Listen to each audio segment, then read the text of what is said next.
Bonjour et bienvenue. Alors l'histoire des Estoniens, c'est un vrai casse-tête, un puzzle génétique et linguistique. Comment est-ce possible qu'un peuple parle une langue qui vient de Sibérie alors que ces gènes, eux, sont en grande majorité européens? Aujourd'hui, on va plonger ensemble dans les toutes dernières découvertes scientifiques pour reconstituer l'origine absolument fascinante de ce peuple si particulier. Tout part d'une grande question, une vraie énigme. Quand on regarde une carte, les Estoniens sont entourés de peuples qui parlent des langues indo-européennes, le letton, le lituanien, le russe. Mais eux, non. Ils parlent une langue finno-ougrienne. Et même génétiquement, ils se démarquent. C'est ce mystère qu'on va tenter de percer aujourd'hui. Les scientifiques ont même donné un nom à ça, le problème ouralien. En gros, c'est quand la langue, l'ADN et ce qu'on trouve en archéologie semblent raconter trois histoires complètement différentes. Comment une langue peut-elle s'installer et remplacer les autres sans qu'il y ait eu un immense brassage de population? C'est vraiment la question centrale. Bon, pour y voir plus clair, il faut qu'on remonte le temps, loin en arrière. Notre histoire commence juste après la dernière période glaciaire, avec les tout premiers humains qui ont posé le pied sur ces terres. Alors, imaginez, la glace se retire et des groupes de chasseurs-cueilleurs arrivent de l'Est pour s'installer. Leur ADN, c'est la toute première couche, le socle du patrimoine estonien. Et ce qui est intéressant, c'est que des milliers d'années plus tard, une culture qu'on appelle la céramique au peigne a maintenu ce mode de vie de chasse et de cueillette, préservant cette lignée génétique très ancienne, pendant que partout ailleurs en Europe, l'agriculture se développait. Mais attention, cette base ancienne, ce n'est que le début de l'histoire. Parce que deux vagues de migration majeures vont arriver et tout changer, aussi bien sur le plan génétique que culturel. Pour bien se repérer, regardons la chronologie. D'abord, il y a environ 500 ans, on a un peuple qui arrive des steppes d'Europe de l'Est. On les associe à la culture de la céramique cordée. Et puis, à peu près 1000 ans plus tard, un deuxième groupe débarque, mais de bien plus loin, de Sibérie. Ce sont eux qui amènent les langues uraliennes. Et c'est là que le mystère s'épaissit. C'est même le cœur du paradoxe. Les premiers arrivants, ceux des steppes, ont laissé une empreinte génétique très forte, mais leur langue, elle, a complètement disparu. Et à l'inverse, les migrants de Sibérie n'ont quasiment pas laissé de traces dans l'ADN, mais c'est leur langue qui a tout balayé et qui est parlée aujourd'hui. Mais comment c'est possible? La preuve, la pièce à conviction de cette migration sibérienne, c'est une signature génétique bien précise, l'aplogroupe N1C. Il se transmet de père en fils.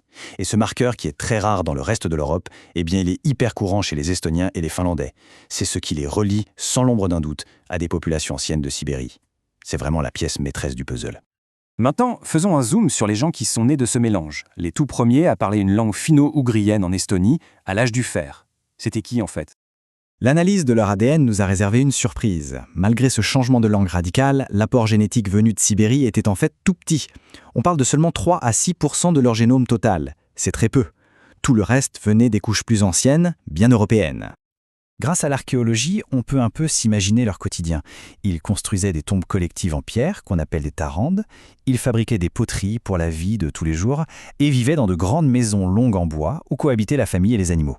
Ils portaient des vêtements en laine et en lin, souvent décorés de jolis bijoux en bronze. Et le plus fou, c'est que l'ADN nous permet même de dresser leur portrait robot. Les analyses prédisent qu'ils avaient, pour la plupart, les yeux clairs, des cheveux entre le blond foncé et le châtain, et, détail assez surprenant, un nez avec un profil plutôt droit, qu'on appelle grec. Leur ADN nous en dit aussi beaucoup sur leur santé, et même leur tempérament. Par exemple, ils avaient un faible risque de calvitie, mais une prédisposition assez élevée à l'asthme. Et le plus étonnant, c'est leur profil génétique lié à la dopamine, la molécule du cerveau. On le qualifie de profil guerrier, ce qui suggère une personnalité peut-être plus réactive au stress, mais aussi plus protégée contre certains troubles psychiques. Fascinant, non? D'accord, mais alors, comment cette population issue de mélange est-elle devenue le peuple estonien si singulier qu'on connaît? Eh bien, la clé, elle se trouve dans les millénaires qui ont suivi. Pendant des siècles, ces communautés sont restées relativement petites et assez isolées les unes des autres. Et cet isolement a entraîné un phénomène qu'on appelle la dérive génétique. Pour faire simple, imaginez un petit village où, par pur hasard, de plus en plus d'enfants naissent avec les yeux bleus. Au fil des générations, cette caractéristique va devenir hyper fréquente, juste par hasard. C'est ce processus qui, tout doucement, a sculpté le profil génétique si unique des Estoniens. Voilà, il est temps de rassembler toutes les pièces du puzzle. Alors, au final, qui sont les Estoniens? La réponse, on la trouve en superposant toutes ces différentes couches d'histoire et de génétique. L'ADN de l'estonien d'aujourd'hui, c'est un peu comme un millefeuille historique. La base, le socle, ce sont les anciens chasseurs-cueilleurs européens. Par-dessus, on a une grosse couche de gènes venus des peuples des steppes.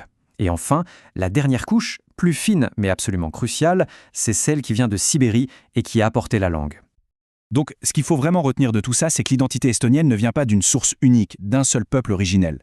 C'est une tapisserie incroyablement riche, un mélange complexe qui s'est tissé sur des milliers d'années, au gré des migrations, des adaptations et de longs moments d'isolement. Et finalement, toute cette histoire nous amène à une question beaucoup plus profonde. Qu'est-ce qui définit un peuple, au fond? Est-ce que ce sont les gènes qu'on hérite, la langue qu'on parle, ou bien l'histoire qu'on a partagée et qui a forgé une culture commune?